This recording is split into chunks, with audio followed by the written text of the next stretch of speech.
कामले वो धीरे धीरे पीछे की तरफ सरकने लगी और सरकते हुए उस झूले पर जाकर बैठ गई।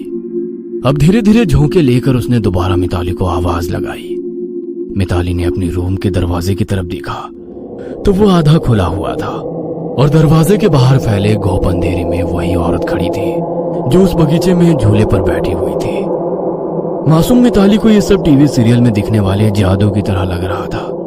वह कदम बढ़ाते हुए दरवाजे से बाहर उस घोप अंधेरे की ओर चलने लगी और पीछे वो दरवाजा धीरे धीरे अपने आप बंद हो गया। मिताली की तलाश में पूरा दिन निकल गया। शाम होने वाली थी।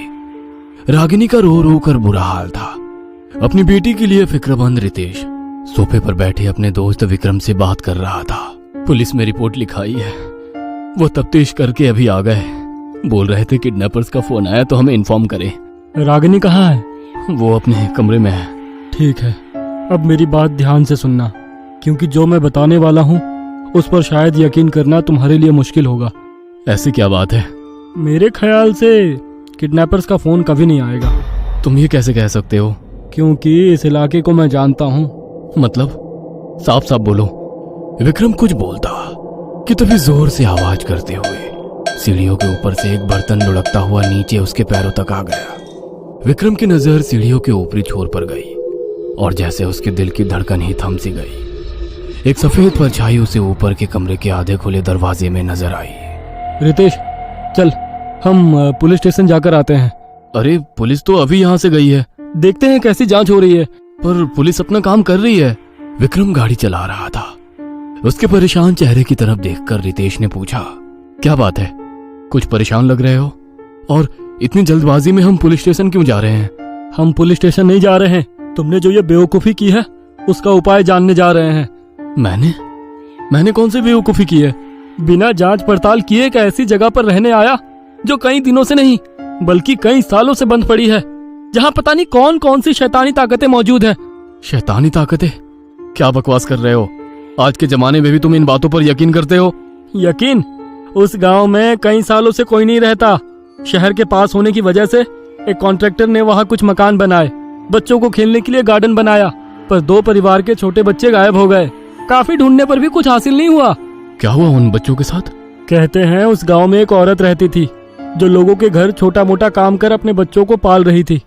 फिर एक दिन उसके बच्चे साहूकार के घर से चोरी करके शहर भाग गए और वो पागल होकर अपने बच्चों को गांव में आस पड़ोस के जंगल में ढूंढती रही और फिर मर गई और डायन बन गई।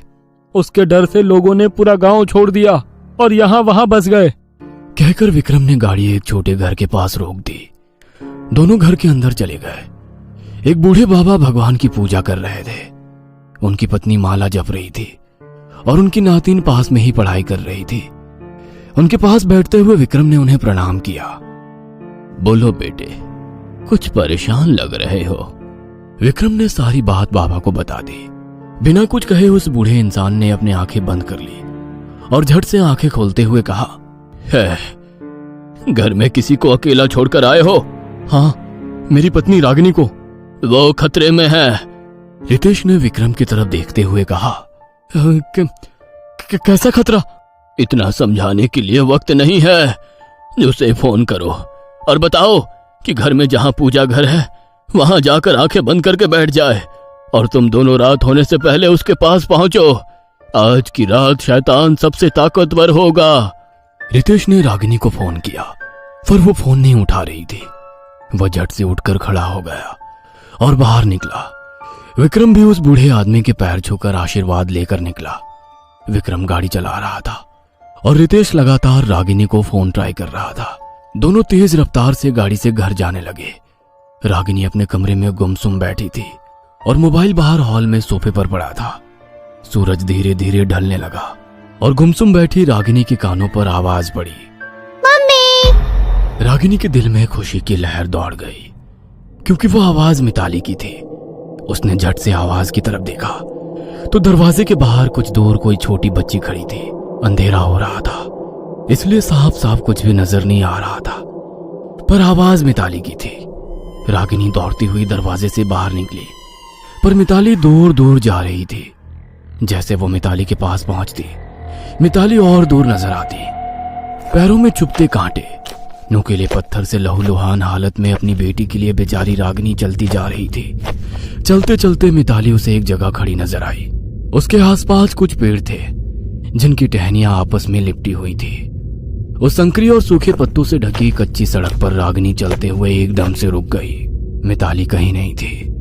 था तो एक वीराना, ना कोई आवाज ना किसी की पुकार, था तो केवल गहरा सन्नाटा। चारों ओर नजरें घुमाई जैसे वो किसी भूल भुलैया में फंस चुकी थी। उसे एकदम से अपने पीछे किसी औरत की हंसी सुनाई देने लगी। अजीब सी आवाज में फुसफुसाते हुए हंस रही थी। रागिनी का दिल डर के मारे जोर जोर से धड़कने लगा। अपनी गर्दन धीरे धीरे घुमाते हुए वह आवाज की दिशा में देखने लगी और सामने का नजारा देखकर सन्न रह गई।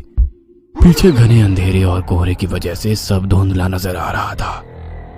बीच एक बड़े पेड़ की एक टहनी पर रागिनी की तरफ पीठ करके कोई औरत बैठी थी। टहनी से धीरे धीरे आगे पीछे झूलते उसके पैर लगभग जमीन को छू रहे थे। घने लंबे बाल पीठ पर से होते हुए टहनी से नीचे आ रहे थे। हवा बिल्कुल भी नहीं थी। उसके बावजूद उसकी सफेद साड़ी का पल्लू काफी दूर तक हवा में लहरा रहा था। वो कोई लोरी गुनगुना रही थी। रागिनी एक एक कदम बढ़ाते उस पेड़ की टहनी से आगे जाने लगी और बिल्कुल सामने आकर खड़ी हो गई। पर सामने का नजारा देख उसकी रूह कांप गई। सामने वाले पेड़ की टहनी पर एक औरत बैठी थी। उसकी गोद में मिताली थी। खून से लथपथ मिताली की फ्रॉक कहीं जगह फटी थी। मिताली की ऐसी हालत देखकर रागिनी के मुंह से दर्दनाक चीख निकली। पेड़ की टहनी पर बैठे उस महिला की खौफनाक नजर रागिनी पर पड़ी और पेड़ की टहनी पर रखी एक चीज उसने रागिनी की तरफ फेंक दी। जमीन पर पड़ी उस चीज पर नजर पड़ती रागिनी की आंख भर आई। वो उन्हीं की बिल्ली थी जिसे उस शैतान औरत ने बुरी तरह जख्मी किया था। वो चल भी नहीं पा रही थी। ये बिल्ली बार बार मेरे रास्ते में रुकावट डाल रही थी। इतना कहकर उसने मिताली को टहनी पर रख दिया और ऊपर से नीचे कूदकर एकटक रागिनी की तरफ देखने लगी। रागिनी की सांस ही जैसे अटक गई। वो कुछ समझ पाती, पर पलक झपकते ही वो औरत जमीन पर रेंगती हुई रागिनी पर झपटी। रितेश और विक्रम घर पहुंच तो गए, लेकिन रागिनी उन्हें कहीं दिखाई नहीं दे रही थी। दोनों पूरे घर में रागिनी की तलाश कर रहे थे। कभी हॉल में तो कभी किचन में, कभी बेडरूम में, ऊपर टेरेस, हर जगह देख लिया, पर रागिनी का कुछ अता पता नहीं था। दोनों टेरेस पर ही थे।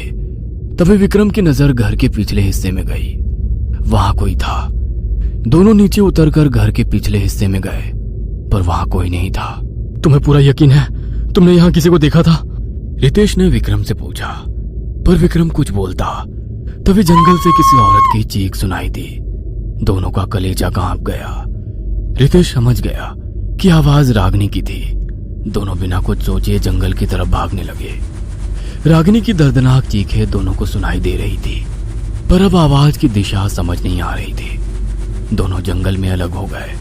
विक्रम घूम फिर कर एक ही जगह आ जाता। 3 बार यही हुआ तो वो समझ गया कि कुछ तो उसके आसपास है, और तभी उसे अपने पीछे एक अजीब सी हंसी सुनाई देने लगी।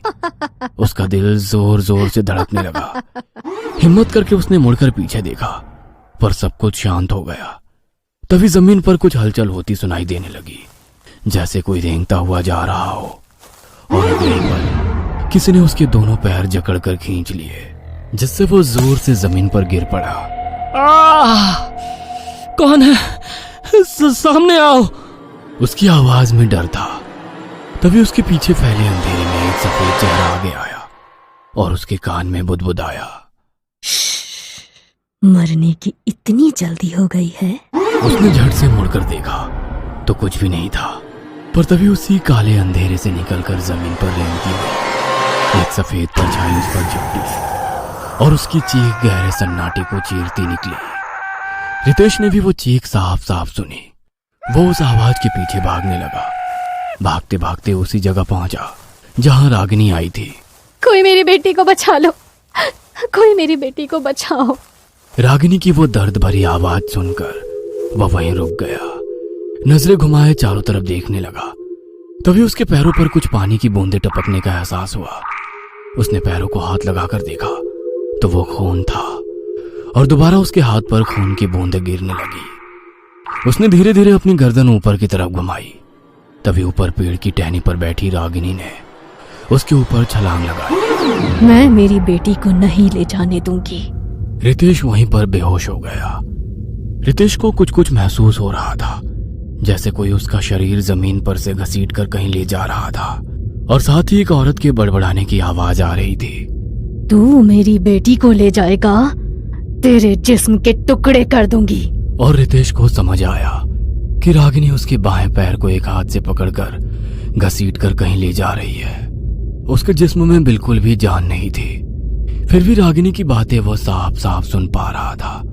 तुम लोगों को क्या लगता है मुझे मारकर मेरी बेटी को ले जाओगे?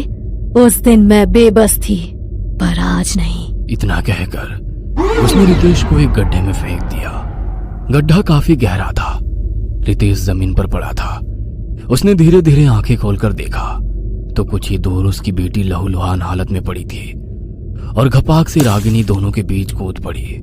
रितेश को कुछ समझ नहीं आ रहा था। रागिनी चलकर मिताली के पास पहुंची और मिताली को अपनी गोद में लेकर बैठ गई। चांद की सफेद धुंधली रोशनी में उसे रागिनी के पीछे गड्ढे की दीवार में कुछ इंसानी हड्डियां धसी नजर आई। तभी रागिनी ने अजीब सी आवाज में कहा, तू मेरी बेटी को लेने आया था। मैं कमजोर थी, इसीलिए मेरे बच्चों को ले गए थे, पर आज नहीं।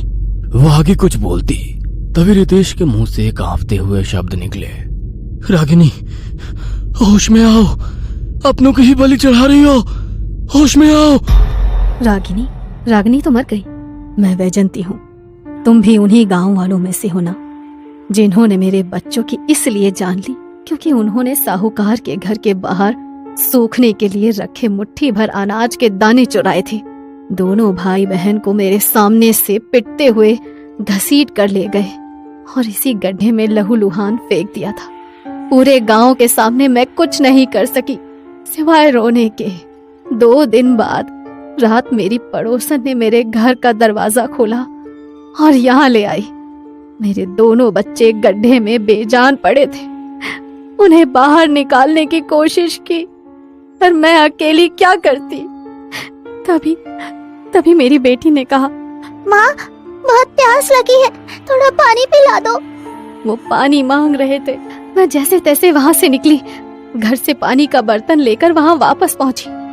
दोनों को गोद में लेकर पानी पिलाने लगी, पर वो पानी नहीं पी रहे थे। बेटा पानी पी लो, अभी तो तुमने पानी मांगा था ना, तुम्हारी माँ पानी लेकर आई है। बेटी ऐसा मत करो बेटा, लो पानी पी लो।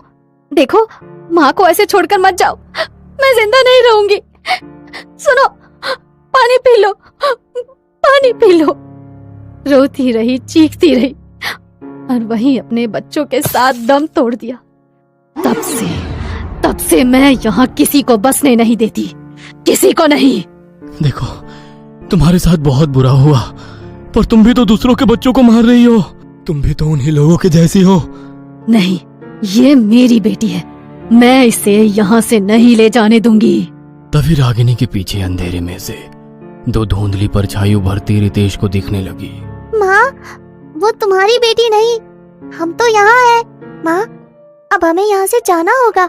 उन शैतानों ने बेगुनाहों का खून बहाया, पर हम तुम्हें और किसी का खून बहाने नहीं देंगे।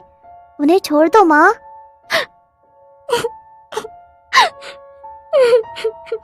उन बच्चों को देखकर रागिनी सिसक कर रोने लगी और एकदम से वहीं बेहोश हो गई। कुछ दिन बाद रितेश सबको लेकर अपनी कार से उन पंडित जी का आशीर्वाद लेने जा रहा था। रागिनी पास ही बैठी अपनी माँ से फोन पर बात कर रही थी और पीछे मिताली गुमसुम सी बैठी थी। तभी एकदम से रितेश ने गाड़ी के ब्रेक दबा दिए। मिताली घबरा गई। अरे क्या हुआ? रागिनी ने घबरा कर पूछा। कुछ नहीं, तुम दोनों गाड़ी में ही बैठे रहो, कहकर रितेश नीचे उतरा और टायर की तरफ देखा। रागिनी समझ गई कुछ तो हुआ है। रितेश नीचे झुका और घबराते हुए कुछ उठाकर खड़ा हो गया। उसके हाथ में उनकी वही बिल्ली जख्मी हालत में थी जैसे कुछ दिन पहले उसने इसी जंगल में छोड़ा था। उसे जिंदा देखकर मिताली खुशी से झूम उठी।